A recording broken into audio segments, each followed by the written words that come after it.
और जैसे वो ठीक होता है व्यक्ति ठीक हो जाता है। ये बात साबित हो रही है। आप में से किसी को भूत प्रेत हुआ कभी? आप शहर में रहते हैं ना, कभी कुछ होगा तो मतलब साइकेट्रिस्ट के पास जाना, झाड़ फूक मत करवाना अपनी, है ना। साइकेट्रिस्ट आपका स्टडी करेगा न्यूरोसाइंस से, दवाई देगा, आप ठीक हो जाएंगे। इतना ही मामला होता है जी। सर, बिहार में हाल ही में भूत प्रेतों के शक में एक परिवार के 5 लोगों को जिंदा जला दिया गया। डायन डायन के शक में मारा होगा हाँ, ना। डायन के शक में एक ही परिवार के 5 लोगों को जिंदा जला दिया गया। ऐसे ही तमाम अंधविश्वास हैं जो डर पर आधारित हैं, जैसे अशुभ होने का डर या बीमार होने का डर। वहीं दूसरी तरफ वैज्ञानिक दृष्टिकोण पूरी तरह से तर्कों पर टिका हुआ है। तो सर, मेरा सवाल आपसे ये है कि जो हमारा समाज है वो डर या भय को तो बहुत आसानी से अपना लेता है, पर तर्क को क्यों नहीं? आपके सवाल के दो हिस्से हैं, पहला डायन वाला समझ लेते हैं, फिर इस पे आते हैं कि हम भय को क्यों फॉलो करते हैं, तर्क को क्यों नहीं करते हैं। डायन का मतलब वही, जैसे मैंने आपको केपलर की मम्मी की कहानी सुनाई, जर्मनी में, सिर्फ भारत में नहीं होता, हर जगह होता है। जहां जहां पढ़ाई कम है वहां वहां डायन भूत प्रेत ज्यादा हैं। और डायन के मामले में ध्यान रखना है, दुनिया भर में केवल महिलाएं मारी गई हैं। इसमें सेक्सिज्म भी है, जेंडर वाला मामला भी है। जैसे बिल्ली के मामले में रेसिज्म भी है, काली बिल्ली, सफेद बिल्ली प्यारी है उसको पालेंगे, काली बिल्ली से वो रेडिएशन होता है न्यूक्लियर टाइप का जो हमारा दिन खराब कर देती है। डायन में पुरुष कभी नहीं मरते, जैसे इस केस में पुरुष मरे भी हैं तो क्यों? क्योंकि उसके घर में एक महिला थी, उस पर डायन होने का आरोप था और उसको मारने के प्रोसेस में सबको ही मार दिया उन लोगों ने। लेकिन वरना आरोप मैंने जब तक सुना है डायन का महिलाओं पर ही आता है।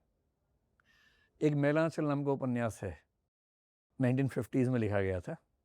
उसमें भी एक बड़ा मतलब क्या कहेंगे प्रसंग है, महत्वपूर्ण प्रसंग है कि एक बूढ़ी महिला है, गणेश की नानी नाम से उसका जिक्र आता है, और गांव के लोगों में बात फैल गई कि यही डायन है, और एक दिन लाठी मार मार के उसको ख़त्म कर दिया। तो बिहार में, झारखंड में भी ये घटनाएं ज़्यादा सुनने को मिलती हैं क्योंकि वहाँ थोड़ा सा ये ट्रेंड ज़्यादा है। तो डायन का मतलब सिर्फ इतना होता है कि देखो सारा खेल क्या है कि मनुष्य दिमाग लगाता है कारण ढूंढने पे, क्योंकि कॉजेशन को समझना हमारी फितरत है, हम कारण ढूंढते हैं हर चीज़ का। गांव के लोग हैं, पढ़े लिखे नहीं है, मान लीजिए कोई पुराना गांव है, पिछड़ा गांव है, पढ़ाई लिखाई किसी ने की नहीं है, एक आध ने की है तो पिट जाता है बेचारा, बोलता है तो कोई उसकी बात सुनता नहीं है। अब क्या हुआ, अचानक एक घर में एक बच्चा बीमार हुआ, मर गया।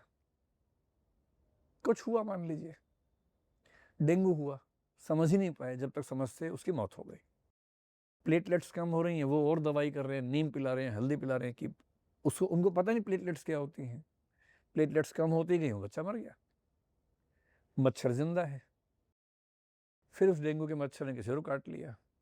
5-6 घरों में एक एक व्यक्ति की बुखार हुआ, 3-4 दिन तेज बुखार हुआ, शरीर टूटा, मौत हो गई।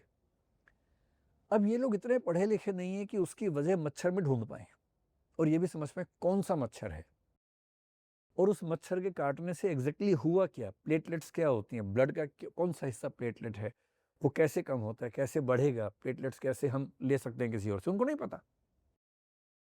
वो मोटा मोटा कारण ढूंढ रहे हैं भैया कि ये जो बच्चा मरा है, मरने से पहले कहाँ कहाँ गया था, तो पता लगा कि उस वाले घर में जो बच्चा रहता ना, एक दिन उसकी मम्मी ने अपने बच्चे को भी, इसको भी कुछ खिलाया था, ये बच्चा खेलते वहां चला गया था।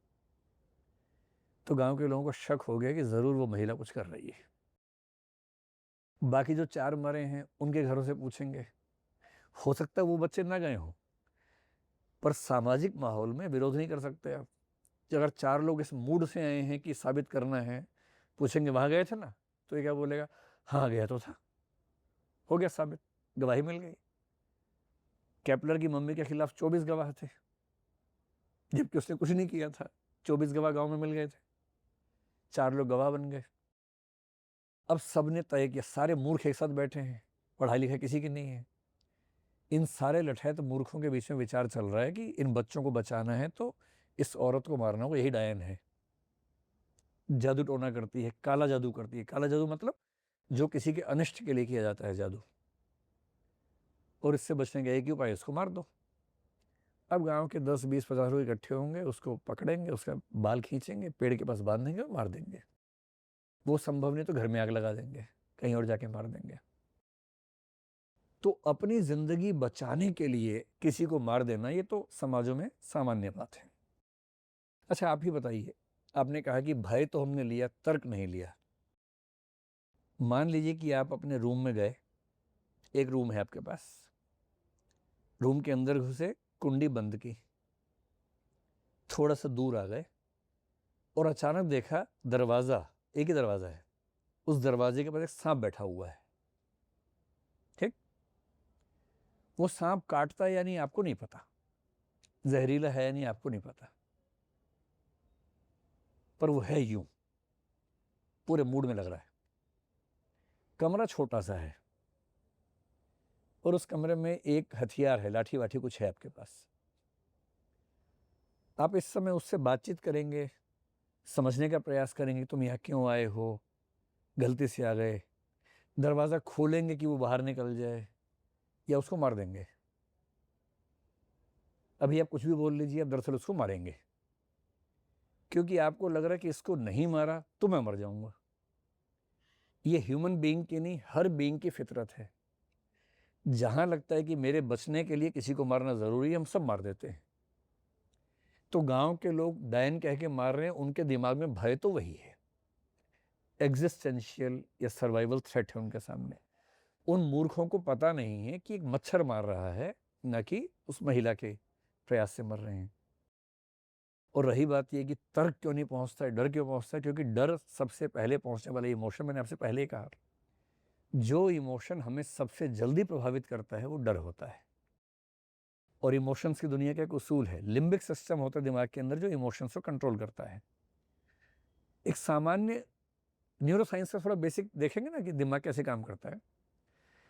इमोशंस जैसे ही एलिवेट होते हैं, सबसे पहले हमारे दिमाग के वो वाले हिस्से जो लॉजिकल है काम करना बंद कर देते हैं, पैसिव हो जाते हैं। ये हमारे चाहने से नहीं होता, हमारे दिमाग का मैकेनिज्म काम ही ऐसे करता है।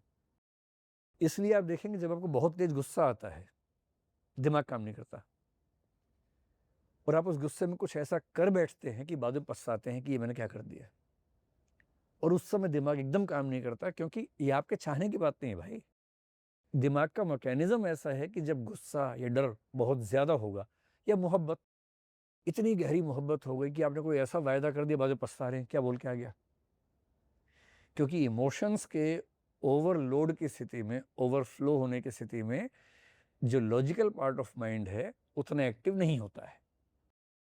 इसलिए जब किसी गांव में भय होगा, भय का असर ज्यादा होगा, तर्क, लॉजिक, रीजन, रैशनैलिटी का असर कम होगा।